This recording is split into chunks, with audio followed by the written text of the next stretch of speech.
Ngayon mga idol, tapos na nating na cleaning lahat yung mga parts ng kanyang CVT. Ngayon i-assemble na natin to. At nabilan na rin niya ng bagong flyball at saka slide piece.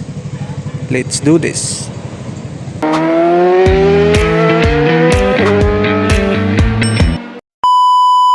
Ngayon mga idol, ipapakita ko sa inyo kung paano assemble ito lahat, itong mga CVT parts dito sa Yamaha NMAX 155. Panoorin nyo ito hanggang sa dulo mga idol. Tanggal natin yung o-ring para hindi madamage. Hindi madamage sa gasolina. Kasi kapag nabasa ito ng gasolina mga idol, nababanat itong o-ring at saka hindi na siya maging kasya dito, luluwag na siya dito sa kanyang bill. Kaya kailangan natin ingat at hindi natin iwasan natin na mabasa siya ng gasolina kapag lilinis tayo, kasi gasolina yung ginamit natin. Timing lang natin dito sa pinaka pin. Ito na yung maliit na pin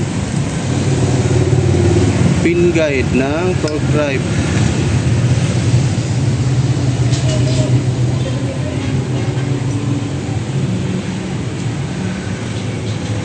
Ayan.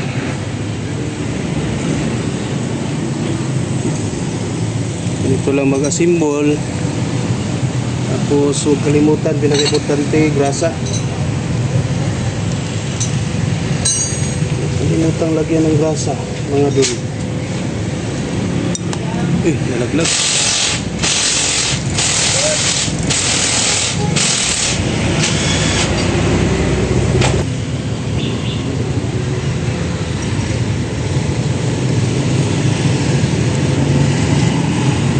Lagyan pinaka-pin.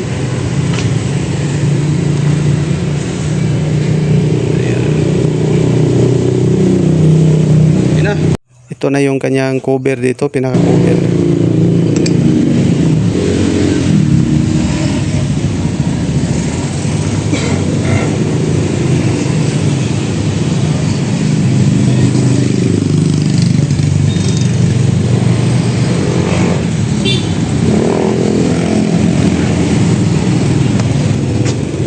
Ito ng konti.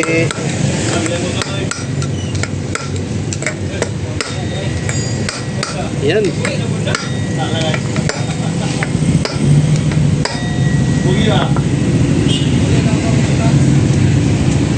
Smooth na oh.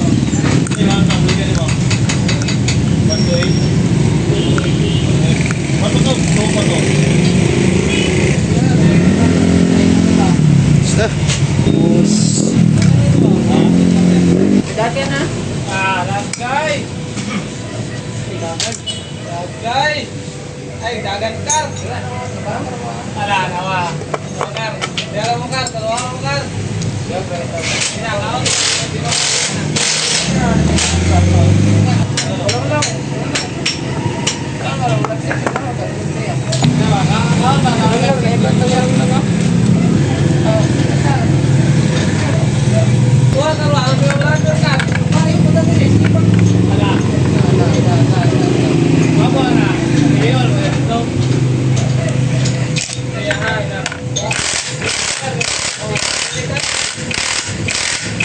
Ayan, mahigpit na.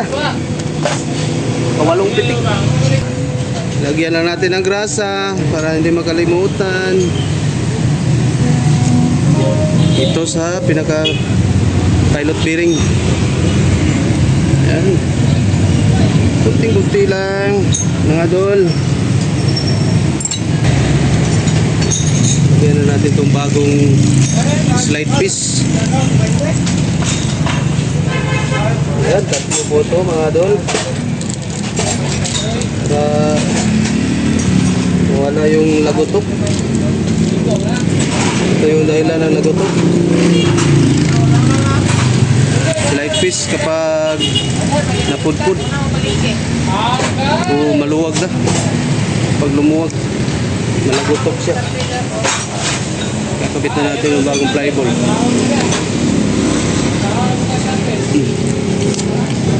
Yan, 13 grams po ito.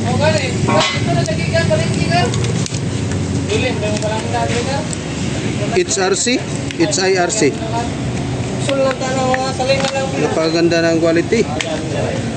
It's IRC, 13 grams. Matibay. mabilis at saka malakas. Pagkabit nito flyball, napin lang yung mababaw. Yung mababaw dito banda kasi yung ikot niya dito. Dito banda yung mababaw. Yan. Saan banda yung mababaw, mararamdaman nyo na sa daliri ninyo. Ayan. Tulad dito. Ito yung mababaw. Dito sa kabila yung malalim. Merong iba na pantay lang yung flyball nila. Tapos dito, lagyan natin ng grasa. Kunting-kunting grasa lang para hindi tumama sa belt. Yan ang pinaka-iingatan natin. Hindi sa tumama sa bibelt. Yung grasa. Yan. Tapos na natin na symbol.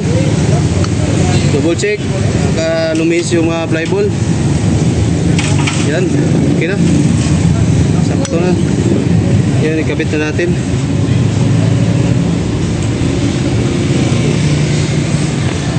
Yan. Ikabit na natin ng kunti. Ating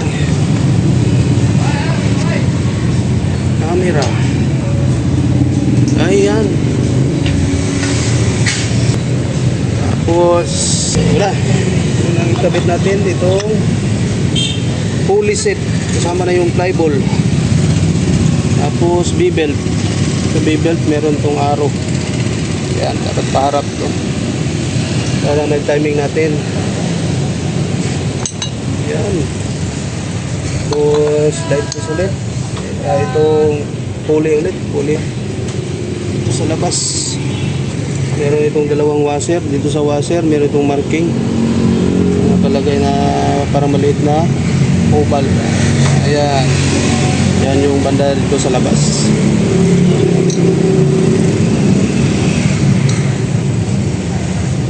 Snap. Kabit na natin yung dalawang washer.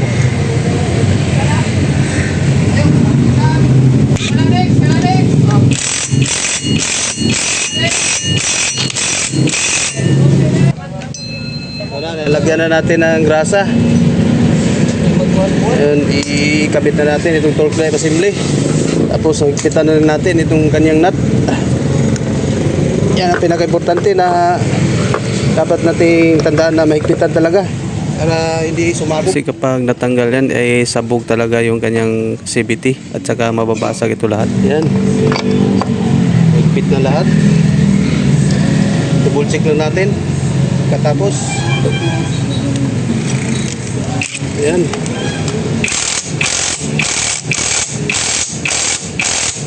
Yan. Yan ibig sabihin walang pitik. Mahigpit na yan. Limang pitik kapag nag-double check. Yan. Ayos. Takpan na natin mga idol. Hello po.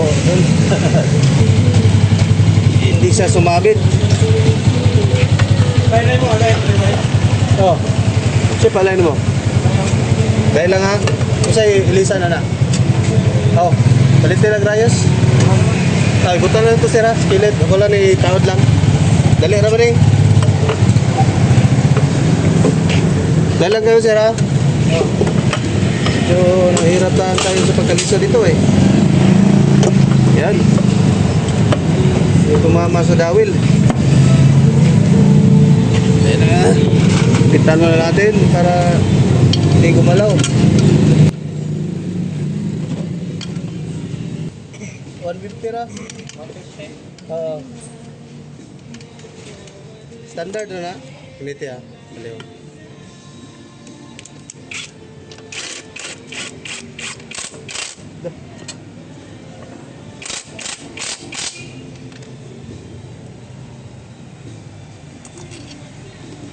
Dali na boss. Taon na lang ni.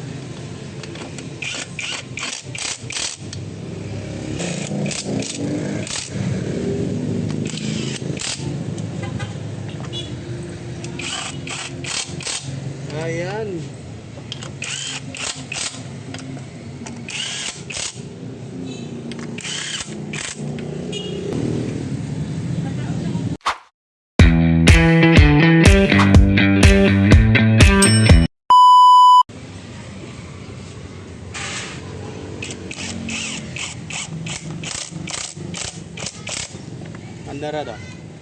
Paminaw na to. Ngayon mga dol, dahil tapos na nating na-assemble lahat yung mga CVT parts, subukan nating paanda rin. Mahigpit na lahat. Mahigpit na ang lahat mga dol. Parang brand new. Ito sample mo eh. Bilhin ito. Dalo naman eh. Okay na. Kaya lang gamay. Para mo city ang belt.